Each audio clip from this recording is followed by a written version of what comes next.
सुनते हैं वो तुम्हारी, वो सुनते हैं, मैंने उन्हें देखा है सुनते हुए, साक्षात सुनते हुए देखा है। वो ऐसे ऐसे सिग्नल भेजेंगे कि तुम्हारी आंखें खुली की खुली रह जाएंगी कि ये कैसे हो गया। पिछले 30 सालों में ये निमित्त सामने नहीं आया, अचानक से मैंने दिल से दुआ करी, ये सामने कैसे आ गया। कुछ तो कारण होगा ना।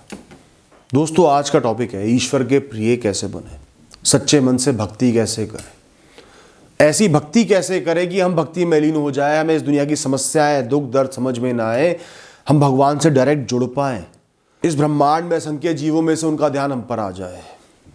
क्या ऐसा संभव है? बिल्कुल संभव है। क्या ऐसा हो सकता है? मैं कर सकता हूं, बिल्कुल कर सकते हो, मैं बताऊंगा। अब मेरी बात ध्यान से सुनना, और तुम अपनी आंखों के सामने साक्षात चमत्कार होते हुए देखोगे। दोस्तों, तुम्हें आज विश्वास नहीं होगा क्योंकि तुम आज उनसे जुड़े ही नहीं हुए, पर तुम साक्षात चीजें होते देखोगे, एहसास होगा ही उन्होंने की है। सबसे जरूरी है स्ट्रॉन्ग बिलीफ, एक मजबूत विश्वास, प्योर विश्वास। वो है किसी के प्रश्न, किसी की बातें उसको तुम्हारे मन से डिगा नहीं सकता। दोस्तों, विश्वास में वो ताकत होती है, भरोसे में वो ताकत होती है कि एक पत्थर को भगवान बना देता है। लोग ईश्वर को रूप में पूछते हैं, आकार से पूछते हैं, कुछ निराकार को पूछते हैं कि कण कण में ईश्वर है। ईश्वर को फर्क नहीं पड़ता, वो तुम्हारे माध्यमों को नहीं देख रहे, तू किस माध्यम से पूछ रहा है।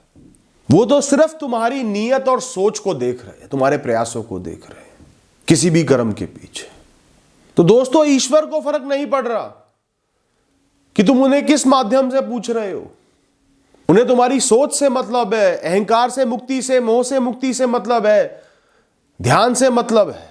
तो उन्हें अपने चारों तरफ महसूस करो, हर कतरे में, हर कण में महसूस करो। वो तुम्हारे अंदर भी वास करते हैं, वो हर कतरे में वास करते हैं, वो कहीं से गायब नहीं है। हर बुराई में वो छुपे हैं, हर अच्छाई में वो छुपे हैं, हर सुख में वो छुपे हैं, हर दुख में वो छुपे हैं। सुख भोग रहे हो तो सोचो कि वही ईश्वर है, ईश्वर को भोग रहे हो। दुख भोग रहे हो तो उसे भी ईश्वर समझ के भोगो, ईश्वर का आदेश समझ कर भोगो। उसे भी ईश्वर का नाम लेते हुए भोगो कि ये दुख भी आपका है, किसी कारण से दिया होगा, मैं नहीं जानता, आपको समर्पित करके मैं इसे भोग लूंगा। ये भाव तुम्हें उन तक पहुंचाएगा। सबका सम्मान करो, किसी को अलग मत समझो, अलग मत दिखाओ, ऊंचा नीचा का भाव मत पैदा करो। दोस्तों, जो लोग भगवान के नाम पे जातिवाद करते हैं, धर्म के नाम पे जातिवाद करते हैं, कोई भी धर्म हो, सब धर्मों में जातिवाद है, ये मान के चलना। इतनी मैंने दुनिया देखी है। जो भी जातिवाद कर रहे हैं, लोगों को बांट रहे हैं, वो कभी भी धर्मी नहीं हो सकता। उससे बड़ा अधर्मी कोई नहीं है। ईश्वर की कृपा कभी भी उस पर नहीं हो सकती। आज पुराने कर्मों के वश सुख भोग रहा है, कल इन बुरे कर्मों के वश दुख भोग लेगा। आज आप 100 लोगों को खाना खिलाओ, वीडियो बनाओ, आपकी मंशा है पॉपुलर होना, भला साबित होना, और कोई गरीब इंसान अपनी रोटी में से एक टुकड़ा किसी कुत्ते को डाल दे, उसका पुण्य आपसे बहुत ज्यादा ऊपर है। दोस्तों, क्योंकि वो अपने कलेजे से, अपनी भूख से एक गस्सा निकाल के, एक गिरह निकाल के, एक बाइट निकाल के किसी को दे रहा है, और कोई हित उसका नहीं छुपा इसमें। बड़ा दुख होता है जान के कई लोग ईश्वर को मूर्ख बनाने में लगे हुए हैं,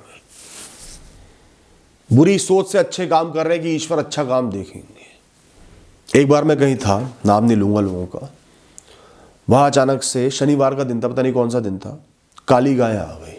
अब कुछ होता होगा रिवाज, रिचुअल, कि इस दिन काली गाय आ जाए तो बड़ा लक्की होता है उसको खाना खिलाना। तो एक इंसान मुझसे कहने लगा, ये तो बहुत शुभ है, आज काली गाय आ गई, इसको खाना खिला देते हैं, हमारे लिए बहुत शुभ रहेगा। मैंने कहा, लानत है यार, इतना सब कुछ होते हुए एक भूखे जीव को रोटी डालने के लिए भी तुम्हें अपना शुभ चाहिए। सिर्फ वो भूखा जीव तुम्हारे दर पर आया और तुम्हारे पास खाना पड़ा, ये बहुत नहीं था। मैं लिख के दे सकता हूं, ईश्वर कभी तुम्हारा भला नहीं करेगा इस सोच के साथ अगर नहीं एक काम करोगे तो। ध्यान से सुनना, जब मुश्किल समय आके पड़ता है इंसान पर, सब पर आता है, तो जो ईश्वर पर विश्वास करते थे वो ईश्वर से दूर हो जाते हैं कि बुरा समय क्यों आया, ईश्वर ने साथ नहीं दिया।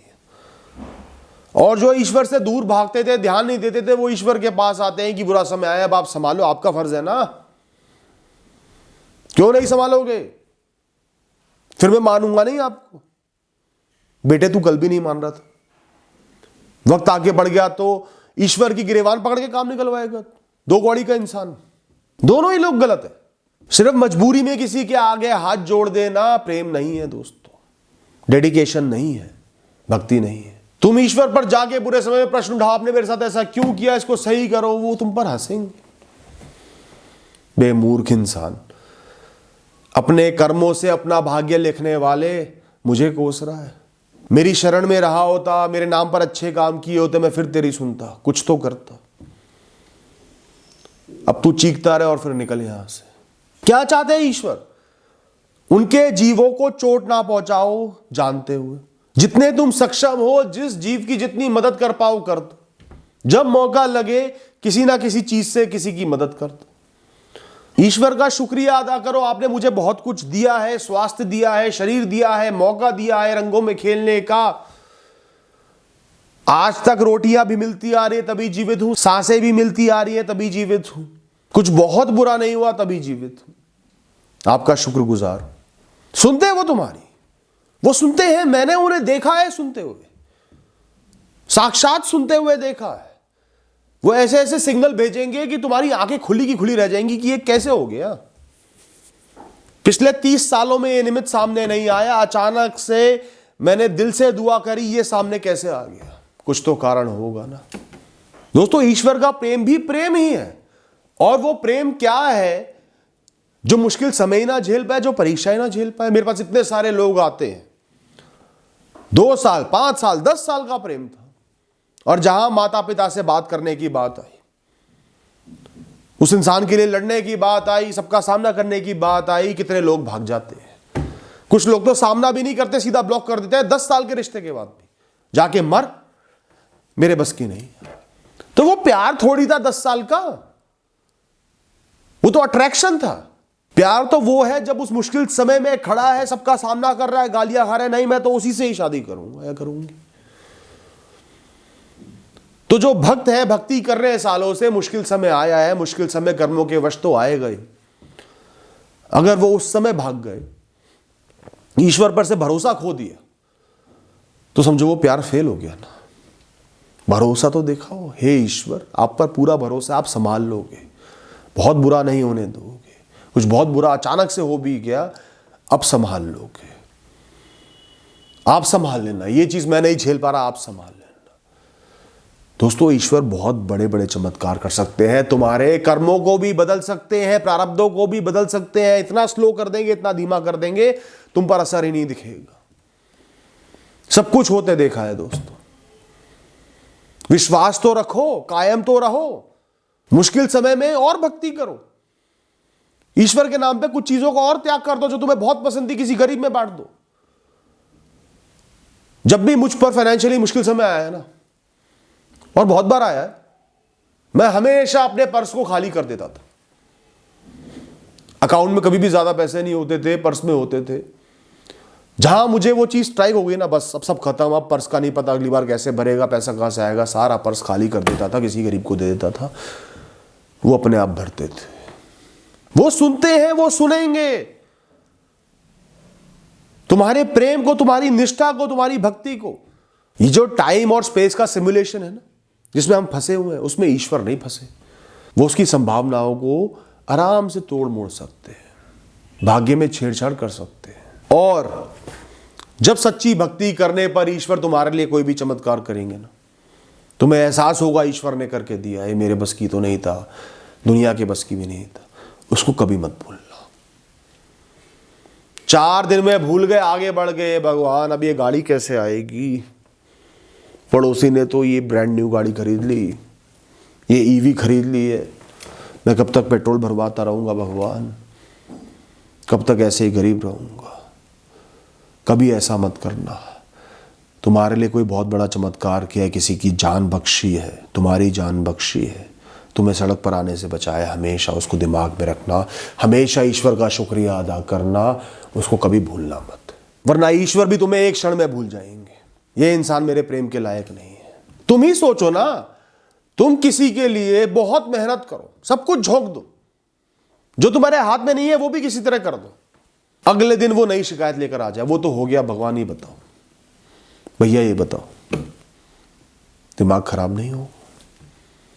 प्रेम उनके अंदर भरा हुआ है तो भी वो तुम्हें जज तो करेंगे ना, फैसला तो करेंगे ना, तुम कैसे इंसान हो। कितना समय दे रहे हो ईश्वर की भक्ति में, ईश्वर के ध्यान में, उनसे जुड़ने के लिए, उनसे खुद को एक समझने के लिए, उनको जताने के लिए कि तुम उनकी शरणों में हर दिन कितना समय दे रहे हो? क्या क्या भौतिकवाद वाली चीजें तुमने ईश्वर के लिए कुर्बान कर दी, दान कर दी, दे दी? या तो आप ईश्वर से, अपनी आत्मा से जुड़ सकते हो, या भौतिकवादी वस्तुओं से, लोगों से, मोह से जुड़ सकते हो।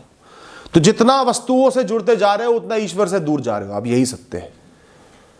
तो ईश्वर से जुड़े रहने के लिए, विषयों को कम रखने के लिए तुमने क्या क्या चीजें त्याग दी, बता दो सर।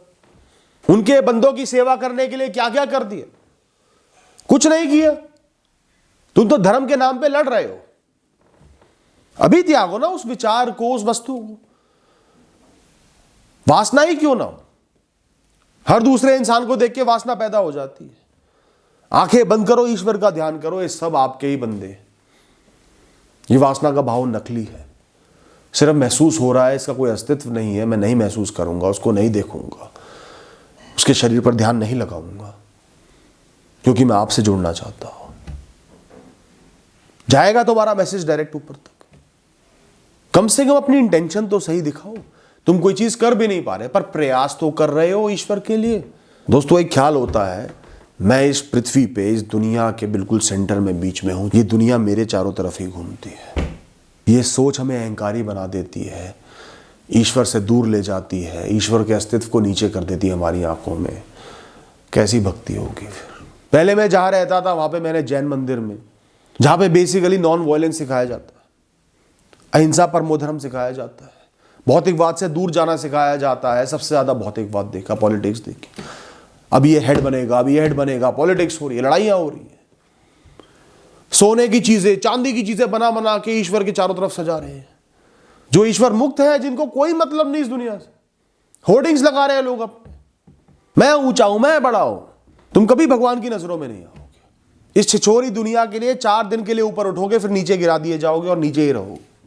एक बात बताओ, हर इंसान के अंदर ख्वाहिशें पैदा होती है, नए फोन की, गाड़ी की, कुछ अलग सा खरीदने की, जो दूसरे के पास देख लिया, जिसकी जरूरत भी नहीं है। क्या एक बार भी तुमने उस इच्छा को मार कर ईश्वर के बंदों की मदद की है, पैसा दान दिया है, तो तुम भक्त हुए। वरना खाली माला जपने से कोई भक्त नहीं बन जाता। कोई भी कर्म, चाहे उसका इस दुनिया पर नकारात्मक प्रभाव क्यों ना हो, उससे किसी का बुरा ही क्यों ना हो रहा हो, वो आपसे नहीं जुड़ेगा, आपका बुरा नहीं करेगा। और ईश्वर उससे खुश ही होंगे अगर वो अपनी जिम्मेदारी से करो, जो आपको जिम्मेदारी इस दुनिया ने, ब्रह्मांड ने सौंपी है। उसके फलों से खुद को लिप्त मत करो, इंटेंशन सही रखो। वो आपका धर्म है, आप ईश्वर के निमित्त बन रहे हो उसके लिए, इसलिए उसे करो। जैसे जल्लाद का जो काम होता है, लोगों को मौत के घाट उतारना, क्रिमिनल्स को मौत के घाट उतारना। अब एक इंसान है, उसको इस काम के लिए चुना गया है, वो नहीं करेगा, कोई और करेगा। हो तो किसी की हत्या ही रही है, पर जो इंसान कर रहा है, उसका, जिसकी हत्या हो रही है, उसके प्रति कोई गलत विचार नहीं है, गलत भाव नहीं है, दुश्मनी नहीं है। ब्रह्मांड ने एक काम सौंपा है, उसको निमित्त बनाया है किसी को सजा देने का, वो काम वो सोच के कर रहा है। उस इंसान को इस दुनिया से भेजने में जस्टिस सर्व हो रही है, दुनिया का भला हो रहा है, इसलिए वो काम कर रहा है। तो उन लोगों की हत्या का दोष उस पर नहीं चढ़ेगा। ईश्वर शायद उससे खुश रहे कि ये मुश्किल काम ये कर रहा है, मेरी शरण में है, मेरा नाम लेके इस काम को पूरा कर रहा है, डर नहीं रहा। जैसे भगवत गीता में भगवान कृष्ण ने अर्जुन को समझाया कि तुम धर्म के लिए युद्ध कर रहे हो, धर्म के लिए लोगों की जान जाएगी तो तुम्हारा बुरा नहीं हो सकता, तुम गलत नहीं कर रहे हो, यह भी उच्च कोटि का कर्म ही माना जाएगा। तुम एक योद्धा हो, एक क्षत्रिय हो, कौन अपना कौन पराया, बस धर्म अधर्म देखो। अब इसी से एक बात उठती है, एक डिबेट है। वैसे मैं जनरली इस बात पर नहीं कमेंट करता, जो नॉनवेज खा रहे हैं, नहीं खा रहे हैं, वीगनिज्म, इन चीज़ों पे कमेंट नहीं करता, पर मैंने देखा है अक्सर कुछ लोगों को नॉनवेज खाने को जस्टिफाई करते हो। आप जस्टिफाई मत करो कि कोई उस जानवर की हत्या कर रहा है, उसे बुचर कर रहा है, इसलिए हम खा रहे हैं, वो अवेलेबल है इसलिए हम खा रहे हैं। इस बात पे मैं ये कहता हूं कि वो तो एक कर्म कर रहा है जो उसे सौंपा गया, वो नहीं करेगा, कोई और कर लेगा। बुरे कर्म उस पर भी चढ़ेंगे, पर उससे ज्यादा बुरे कर्म तुम पर चढ़ने वाले हैं, क्योंकि तुम निमित्त हो, तुम्हारी वजह से ही वो काट पा रहा है। वो काटना बंद कर देगा, कोई और पैदा हो जाएगा वक्त जरूरत के हिसाब से, तुम खाना बंद कर दोगे, वो काट ही नहीं पाएगा, कोई और काम ढूंढ लेगा। बात यहां जिम्मेदारी की आती है, सोच की आती है, माध्यम बनने की आती है। दोस्तों, ईश्वर को मूर्ख मत समझो, ना खुद को मूर्ख बनाओ, अंधे होकर मत जियो ऐसे। दोस्तों, नाम जप की बात करते हैं, चर्चा करते हैं, बहुत जरूरी विषय है। सबसे पहले ये समझना, मंदिर में ज्यादा समय बिताना, ज्यादा से ज्यादा नाम जप करना, भजन करना, कीर्तन करना ईश्वर को खुश नहीं करेगा। वो तुम्हारे लिए है, वो तुम्हें हील करेगा, तुम्हारे मन को पवित्र करेगा, तुम्हारे मन को उस समय में बुरे कर्म करने से बचाएगा, तुम्हारी सोच को पावन बनाएगा, विकृतियों को, तमस को तुम्हारी सोच से कम करने में मदद करेगा, इस तनावपूर्ण भागती दुनिया से तुम्हें दूर करेगा। पर इसमें भी ध्यान रखना, अगर तुम ईश्वर को जानते हो तो नाम जप करने का फायदा, उनको समझते हो, उनके विचारों को, जीवन जीने का तरीका जो उन्होंने बताया है उस पर चिंतन कर रहे हो तुम उनका नाम जप करके। वो नाम जप करना तुम्हारे मन को ईश्वर के नाम से भर रहा है, बुरे ख्यालों से हटा रहा है। वो अपने आप में एक मेडिटेशन है, ध्यान है। तो कोई क्रिमिनल है, लोगों को नुकसान पहुंचाता है, चोट पहुंचाता है, मारता है, अपनी छोटी छोटी इच्छाओं की खातिर अगर वो डेली रोज नियम से नाम जप करेगा तो ईश्वर की नजरों में वो भला नहीं बनेगा, जरा सा भी भला नहीं बनेगा। एक इंसान जो अपनी जिम्मेदारियों से भागकर नाम जप करता है, ये जरूरी काम है, ये नहीं करता नाम जप कर लेता हूं ईश्वर तो सुन लेंगे, ईश्वर तो खुश हो जाएंगे, नहीं होंगे वो खुश। ईश्वर हमेशा तुम्हारे कर्मों पर और उनके पीछे छुपी भावनाओं पर ध्यान देते हैं। दोस्तों, तुमने मन से भी सोच लेना इस आदमी को मार देना चाहिए, कपड़े फाड़ के जान से मार दो, इसको गाड़ी से कुचल दो, ये कर दो, वो कर दो, सोचते हो ना, गुस्सा सबको आता है, वो भी बुरे कर्म है। उतना बुरा नहीं है जितना असली में किसी को मार देने से होता है, क्योंकि उससे तुम और बहुतों को चोट पहुंचाते हो, उनके भी बुरे कर्म लगते हैं, पर वो अपने आप में एक बुरा कर्म है, दोष तुम पर चढ़ गया है। इसलिए कहते हैं मन वचन काया से सबका अच्छा सोच के चलो, ईश्वर का नाम ध्यान में रखो। पर इसके साथ ये भी कहूंगा, अगर आप ईश्वर से इन माध्यमों से जुड़े हुए, नाम जप से, कीर्तन से, भजन से, दर्शनों से, कहीं ना कहीं आपके मन में निर्मलता आएगी, गलत सही को समझोगे, गलत से थोड़ा थोड़ा दूर होगे, मन अपने आप करेगा कि जो गलत काम कर रहा हूँ उससे थोड़ी दूरी बनाओ। फिर आपने अपनी सुनी, ईश्वर की सुनी, उस भक्ति की सुनी, तो ईश्वर का ध्यान आप पर जाएगा, आपकी बेहतरी देखी जाएगी, आपके कर्म देखे जाएंगे। तो ऐसा नहीं है कि आज आप गलत काम कर रहे हो तो नाम जप करना ही नहीं चाहिए, ईश्वर सुनेंगे ही नहीं। आप उस राह पर आगे बढ़ोगे, नाम जप करोगे, ईश्वर के नाम का ध्यान करोगे, उनको मन में लाओगे, उनके गुणों को मन में लाओगे, उनके रूप को मन में लाओगे, आपका ध्यान भटकेगा बुरे कामों से, साथ ही जीवन में बदलाव लाओगे, उनको दिखाओगे मैं बदल रहा हूँ, उनका ध्यान आप पर जाएगा। तो शुरू तो करो। तो नाम जप का इस्तेमाल सबसे पहले अपना माइंडसेट इंप्रूव करने के लिए करो। जहाँ आप धर्म की तरफ आगे बढ़ोगे, ईश्वर की तरफ आगे बढ़ोगे, वहीं आप इस भौतिकवादी दुनिया से थोड़ी दूरी बनाओगे, वहीं आप इच्छाओं से थोड़ा मुक्त हो। और ईश्वर का नाम जप करना निरंतर आपको डिप्रेशन और एंजाइटी से भी मुक्ति देगा, क्योंकि वो आपकी थॉट्स में गैप लाएगा।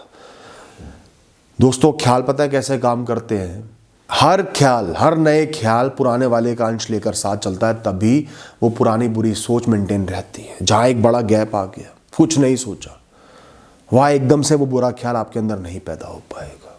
पर हम वो गैप आने ही नहीं देते, उन ख्यालों में लिप्त रहते हैं, निरंतर सोचते रहते हैं, इसलिए वो कायम रहते हैं, वैसे ही कायम रहते हैं जैसे शुरुआत में थे।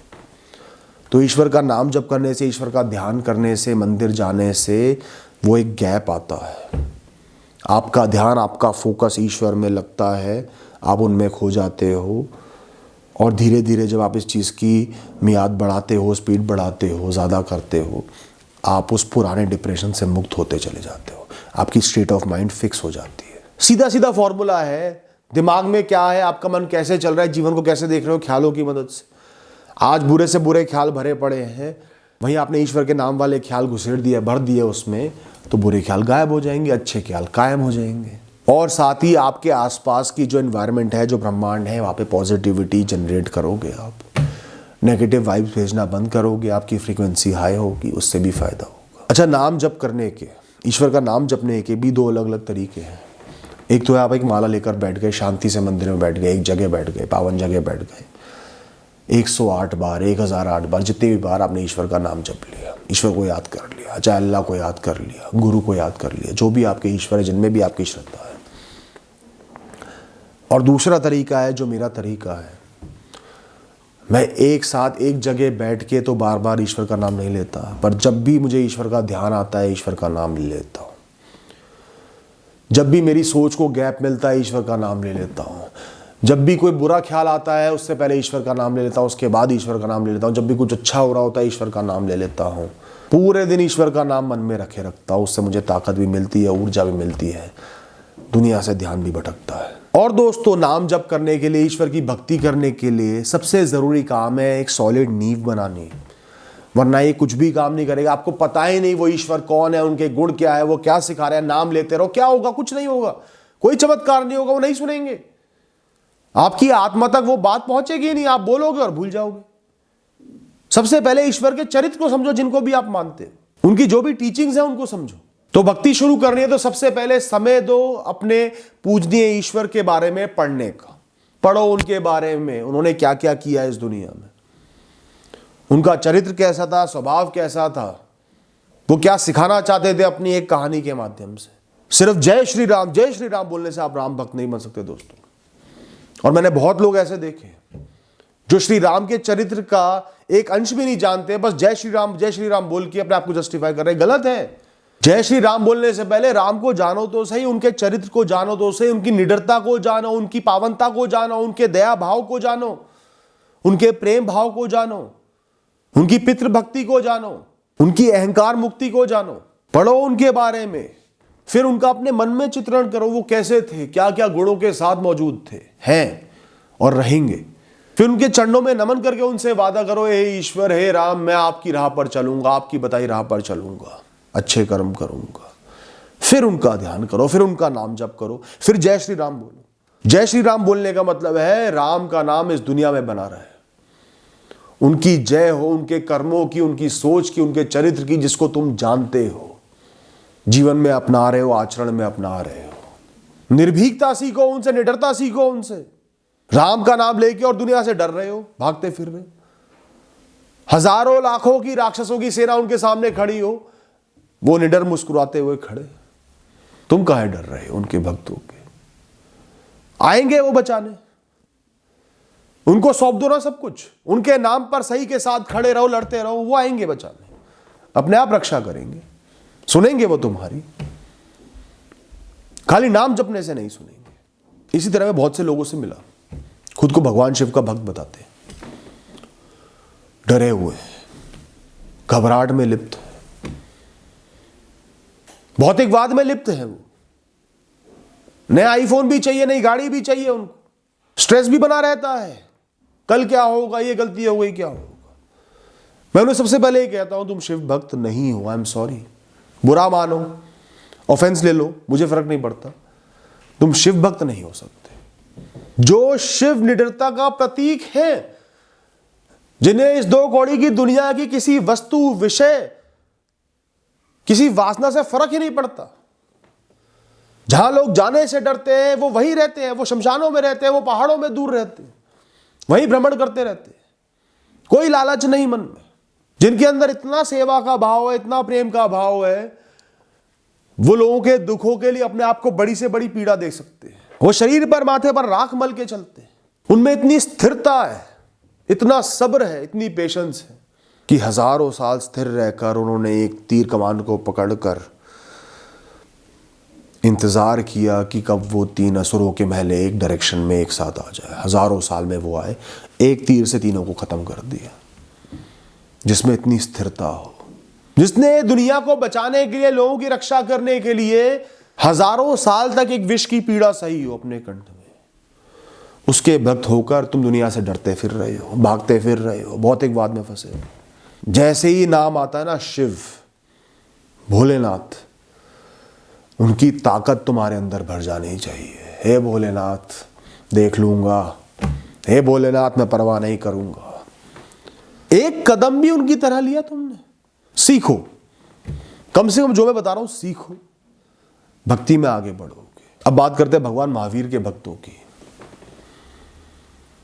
अंडा नहीं खा सकते, यहां नॉनवेज बनता है, मैं कुछ नहीं खाऊंगा। हम तो मक्खी भी नहीं मारते जी। और भर भर के मैंने वो लोग देखे हैं जो मक्खी भी नहीं मारते, पर एक इंसान के मन की हत्या कर देते हैं अपने शब्दों से। लोगों को ताने मार मार के नीचा दिखाते हैं, ऊंचाई नीचाई में लोगों को बांट देते हैं, ये नीचा है मैं ऊंचा हूं। तुमसे बड़ा कोई मूर्ख नहीं है। तुम भक्त नहीं कुभक्त हो, कुभक्त। हिंसा सोच से भी होती है, शब्दों से भी होती है, उतनी ही होती है जितनी हाथों से होती है। यही नहीं समझ पाए तो क्या धर्म समझा। कम से कम एक सही ईश्वर की राह पर तो चलो, जो भावनाओं से, मोह से, माया से, वस्तुओं से, वासना से, सेल्फिशनेस से थोड़ी सी दूर है। दिखाओ तो सही कि मैं आपकी राह पर चल रहा हूं, ये नेक काम कर रहा हूं, इन चीजों से दूर हो रहा हूं, आपको समय दे रहा हूं, आपकी भक्ति कर रहा हूं। साथ ही दोस्तों, जो भी आपका भक्ति का समय है, मंदिर जाने का समय, मंदिर में समय देने का, जिस भी दिन आप ईश्वर के नाम पे व्रत रखते हो, अपने आप को कंट्रोल करते हो, चैंटिंग करने का, नाम जप करने का, दान देने का, सैलरी आते ही कमाई होते ही दान देता हूँ, उस टाइम को, उन चीज़ों को फिक्स रखो, उनके लिए बहुत पर्टिकुलर रहो। लोग भटकाएंगे, दुनिया भटकाएगी, आज कम पैसा है, थोड़ा सा कम है, रुक जाता हूँ, दो, दिखाओ उनको। मैं परिस्थितियों की परवाह नहीं कर रहा, मैं बंधा हुआ हूँ आपसे। दोस्त यार खींचेंगे, चल छोड़ना यार, आज क्या व्रत करेगा, बढ़िया कुछ खाते हैं, नहीं नहीं नहीं नहीं नहीं। शाम को एक समय मंदिर जाते हो, जाऊंगा ही जाऊंगा, बाकी काम उसके बाद, उसके पहले। या जो भी आपका प्रार्थना का स्थल हो, मस्जिद हो, गुरुद्वारा हो, चर्च हो, ईश्वर को दिखाओ आप डिटरमिन्ड हो, बाधित हो, बंधे हुए हो, आप उनको वैल्यू दे रहे हो बजाय इस दुनिया को। दोस्तों, ईश्वर से कभी भी सांसारिक चीजें मत मांगना, वासना की चीज, गाड़ी, घड़ी, फोन, बड़ा घर, ये सब चीजें मत मांगना। ईश्वर हंसेंगे तुम्हारी इन मांगों पर। ईश्वर से मांगना अच्छी सेहत, मैं अपने कर्म कर पाऊँ, आपकी भक्ति कर पाऊँ। ईश्वर से मांगना अपनों का सही समय तक साथ। ईश्वर से ऊंची सैलरी मत मांगना, उनसे मांगना एक अच्छा स्थान जहाँ आप पैशनेटली अपने कर्म कर पाओ, जहाँ काम में आपको इंटरेस्ट आया, प्रॉस्पर कर पाओ, एक प्रॉस्परस प्लेस ऑफ वर्क। जहाँ भी मैं काम कर रहा हूँ वहाँ सब संतुष्ट रहें, खुश रहें। मेरी फैक्ट्री भी है तो लेबर भी खुश रहे, सप्लायर भी खुश रहें, कस्टमर भी खुश रहे। मैं ईमानदारी से अपना काम करूँगा। ईश्वर किसी चीज़ को लेके बहुत पैशनेट हो, बहुत जुनून है, वो मांगना, हे ईश्वर मैं जीवन भर ये करता रहा हूँ, मुझे आशीर्वाद देना, मेरा साथ बनाए रखना, मुझे मजबूर ना किया जाए कि मैं इस राह से हट जाऊं, भटक जाऊं। क्योंकि हो सकता है आपकी अच्छी भक्ति से ईश्वर आपकी किसी छोटी मोटी ख्वाहिश को पूरा कर दें। एक गाड़ी चाहिए थी, वो गाड़ी लाकर दे दें, पर आगे कोई बहुत बड़ी ख्वाहिश करोगे, इच्छा करोगे, शायद वो पूरी ना हो पाए। इसके बदले बार बार तो हर चीज के लिए तो सुनेंगे नहीं, बचपने वाली बातें सुनेंगे नहीं। सोच समझ के मांगा करो, और कभी भी किसी इंसान का बुरा हो जाए मत मांगना, और ज्यादातर समय मांगना ही मत, सिर्फ शुक्रिया अदा करना। जो कुछ भी आपके पास है, जो कुछ भी बना हुआ है, जीवन चल रहा है, उन्हीं की कृपा से ही हो रहा है, वरना असंख्य लोग बहुत दुख भोग रहे हैं। उसके लिए शुक्रगुजार ही रहना 100 में से 90 टाइम या 99 टाइम्स। जब बहुत ही फंस जाओ, बहुत ही परेशान हो जाओ, कोई राह ना दिखे, तो उनसे कहना अब आपको संभालना होगा, अब मैं नहीं संभाल सकता। वो चमत्कार करके दिखाएंगे, जो कोई सोच नहीं सकता वो भी होगा। दोस्तों, आपके प्रारब्ध भी बदले जाएंगे। तो ज्यादातर अपने ख्यालों को ईश्वर के ख्यालों से भर लो। आप मेरे साथ हो, मैं आपके चरणों में हूं, आपने सब कुछ संभाला हुआ है, आप सब कुछ देख रहे हो, आपका शुक्रिया है ईश्वर। आप मेरे साथ हो तो मुझे किस बात की चिंता है। उन्होंने जो सिखाया है, जो पढ़ाया है, जो समझाया है, वो सब अपने दिमाग में रखो, और तुम्हारे दिमाग में पॉजिटिविटी ही पॉजिटिविटी होगी। डिप्रेशन, एंग्जाइटी दूर दूर तक नहीं फटकेंगे दोस्तों, सिर्फ मजबूती रहेगी, निडरता रहेगी। मैं ज्यादातर समय भूत प्रेतों की बात नहीं करता, तो इसलिए मैं कहता हूं, अगर आपको ऐसा लगता है कि कोई बुरी शक्तियां हैं, इविल पावर्स है, भूत प्रेत है, किसी ना किसी फॉर्म में इस दुनिया में है, नहीं लगता तो मत सुनना। और लगता है कि है और आपके आसपास है, आपका बुरा करना चाहते हैं, तो ध्यान रखना, खाली ईश्वर का नाम लेने से या मंत्र पढ़ने से वो नहीं भागेगा। उसको होली क्रॉस दिखाने से वो नहीं भागेगा, हनुमान चालीसा पढ़ने से नहीं भागेगा, नमोकार मंत्र पढ़ने से नहीं भागेगा। वो भागेगा आपके फेथ से, आपके ईश्वर पर भरोसे से। ये 2 कौड़ी की नकारात्मक शक्ति ईश्वर के ब्रह्मांड में रह रही है, और मैं ईश्वर का भक्त हूं, ये मेरा क्या बिगाड़ लेगी। ईश्वर इसके सामने आगे खड़े हो जाएंगे, ये कुछ भी नहीं है। वो मेरे साथ है, मेरे लिए खड़े हैं, वो संभालने वाले हैं। बस इतना सोचो और मुक्त हो जाओ। वो कितनी ही पास आ रही हो, मुक्त हो जाओ, वो कुछ भी करने को हो, मुक्त हो जाओ, वो संभाल लेंगे, वो देख लेंगे, तो कुछ नहीं है उनके आगे। जितने भरोसा रखोगे वो आपको छू नहीं पाएगी। कोई काला जादू हो, बहुत लोग कहते हैं काला जादू हो गया भाई, मैं कहता हूं ठीक है, कहां है ईश्वर? यही है, इसी ब्रह्मांड में है। ये ब्रह्मांड ही उनका है, कण कण में। काले जादू के कालेपन में भी वही है, जादू में भी वही है। पूर्ण तरीके से खुद को उन पर समर्पित कर दो, उन पर भरोसा रखो, वो संभाल लेंगे। कोई कुछ तुम्हारा बिगाड़ नहीं सकता, उनके होते हुए कुछ तुम्हें नहीं छू पाएगा दोस्तों। तो ईश्वर का जब नाम लो तो पूरे भरोसे और विश्वास के साथ, डर के साथ नहीं। कोई बुरी शक्ति तुम्हारे पास नहीं आ पाएगी, कुछ नहीं बिगाड़ पाएगी, लिख कर दे सकता हूं। साथ ही ये कहूंगा, कभी भी भगवान का भगवान बनने का प्रयास मत करना कि मैं भगवान का रक्षक हूं, भगवान को बचाना मेरी जिम्मेदारी है। भगवान को तुम्हारे डिफेंस की जरूरत नहीं है दोस्त, उन्हें सिर्फ तुम्हारा प्रेम चाहिए, तुम्हारे अच्छे कर्म चाहिए। उन्हें यह चाहिए कि जब कोई उन पर भरोसा ना कर रहा हो तो भी तुम्हारे अंदर उनकी भक्ति की लौ जल रही हो, तुम पूरे भरोसे में खड़े हो, अकेले खड़े हो। 100 लोग खिलाफ बोल रहे हो तो भी तुम अकेले अपने ईश्वर के साथ खड़े हो, उनकी भक्ति में लीन। लोग उनके खिलाफ नारे लगा रहे हो पर तुम खड़े हो, मुस्कुरा रहे हो, उनकी भक्ति में लीन हो। उनके नाम को ऊंचा करने से वो खुश नहीं होंगे कि दूसरे ने अपने ईश्वर का नाम लिया तो उससे ऊंचा मुझे अपने ईश्वर का नाम लेना है। जो मेरे धर्म को नहीं मान रहे उनको मार काट देना है, ये धर्म नहीं है, ये ईश्वर को खुश नहीं करेगा, ये अल्लाह को खुश नहीं करेगा दोस्तों, ये भगवान को खुश नहीं करेगा। हाँ, लेकिन अगर कोई ईश्वर के बंदों पर हावी हो रहा है, उनको नुकसान पहुंचा रहा है, उनका बुरा कर रहा है, उनके साथ बुरा व्यवहार कर रहा है, तो खड़े हो जाना रक्षक बन के, चाहे जान देनी पड़े, मैं नहीं डरता। लड़ो, उनसे युद्ध करो, सामना करो ईश्वर के नाम पर, धर्म की रक्षा करो, धर्म को आगे लाओ, चाहे तुम्हारा कोई अपना सामने खड़ा हो। यह है भक्ति। हर दिन ईश्वर से प्रार्थना करो, सुबह उठते ही, रात को सोने से पहले, इस ब्रह्मांड का कण कण आपका है, मेरे जीवन का कण कण आपका है, मेरा पूरा जीवन आपका है, हर कर्म आपका है, हर सुख आपका है, हर दुख आपका है। मैं हर सुख को, हर दुख को आप पर समर्पित करता हूँ। मेरी हर जिम्मेदारी, मेरा हर कर्म आपका है। आप मेरे माध्यम से कर्म कर रहे हो, मैं कुछ भी नहीं हूँ, मैं कुछ करने वाला नहीं हूँ। खुद को मुक्त कर लो किसी भी कर्म से, किसी भी विषय से। आप संभाल लेना भगवान, ईश्वर आप संभाल लेना। साथ ही ईश्वर का शुक्रिया अदा करो, जो जो भी उन्होंने आपको दिया है वो बहुत कीमती है, बहुत ज़रूरी है, शुक्रगुजार रहो। ईश्वर कभी उन लोगों को पसंद नहीं करते जो उनका माध्यम नहीं बनते, निमित्त नहीं बनते, खाली बैठे रहते हैं, तमस में लिप्त रहते हैं, चाहे वो खाली बैठे बैठे नाम जप कर ले। जो पश्चाताप में लिप्त रहते हैं, आज में कुछ कर्म नहीं कर पाते, जो सोचते रहते हैं, आलस में लिप्त रहते हैं, इतना कीमती ये जीवन है, ये मौका जो मिला है उसको बर्बाद करते हैं, ईश्वर कभी उनको पसंद नहीं करते, उनकी कभी भक्ति स्वीकार नहीं होती। और यह कर्म का मतलब फिजिकल कर्म ही नहीं होता, कर्म का मतलब खाली एक बिजनेस चलाना नहीं होता या एक नौकरी करना नहीं होता।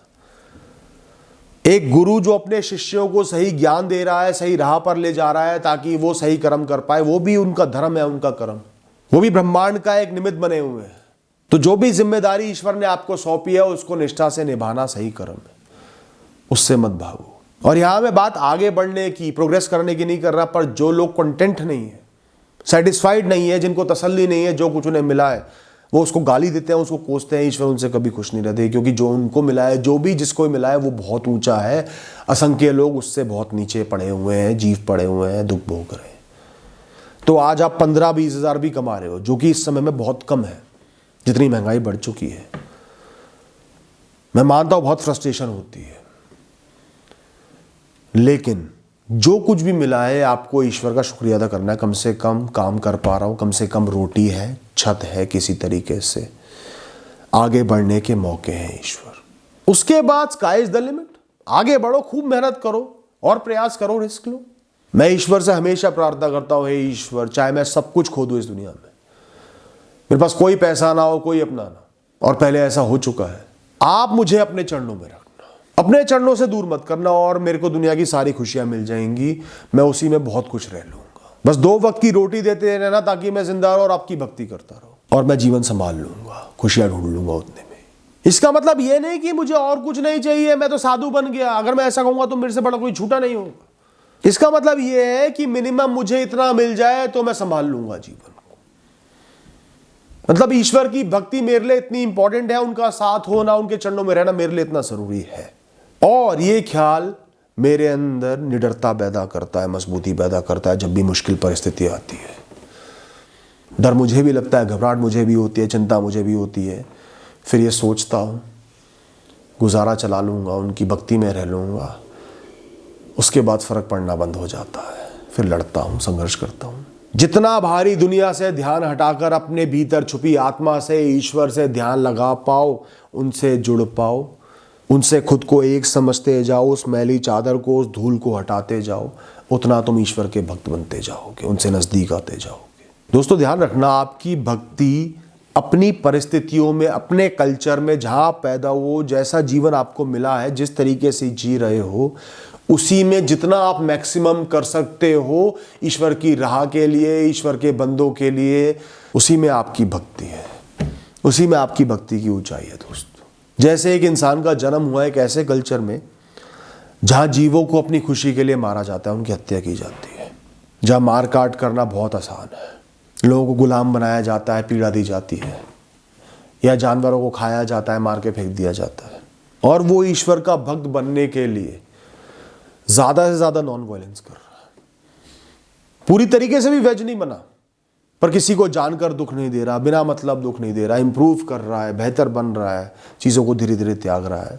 वो उन इंसानों से बहुत ऊंचा है जो पैदा ही उसी माहौल में हुए हैं जहाँ पे टोटली नॉन वायलेंस को प्रैक्टिस किया जाता है, ईश्वर की उस राह को प्रैक्टिस किया जाता है, क्योंकि उनको तो सिखाया ही वैसे गया, वो उसी माहौल में पड़े हुए, बड़े हुए हैं, तो वो कोई अनोखा काम नहीं कर रहे। हाँ, बुरे कर्म नहीं कर रहे, पर वो इंसान अच्छा कर्म कर रहा है। ईश्वर देखते हैं आपकी कुर्बानी, और कुर्बानी किसी जीव की हत्या करना नहीं होता, मजबूर जानवर को मारना बांधकर कुर्बानी नहीं होता। दोस्तों कुर्बानी होता है जो चीज आपको प्रिय है, जिस चीज की आपको आदत है, हैबिट है, आपको लगता है उसके बिना मैं सरवाइव नहीं कर सकता, उसको ईश्वर के नाम पर त्याग देना, अपनी लग्जरीज को त्याग देना उनके बंदों की मदद करने के लिए, यह है कुर्बानी। और इसे ईश्वर पढ़ता है, तुम्हारी सुनता है, तुमसे प्रेम करता है। ईश्वर का नाम सदैव अपने दिल में, अपने दिमाग में रखो, उनके चरित्र को दिमाग में रखो, उनकी सीखों को दिमाग में रखो। इस दुनिया के किसी भी तुच्छ मैटर के आगे, विषय के आगे, तुम्हारे हर ख्याल की शुरुआत और अंत में ईश्वर होने चाहिए। दोस्तों यही सच्ची भक्ति है। Thank you and all the best.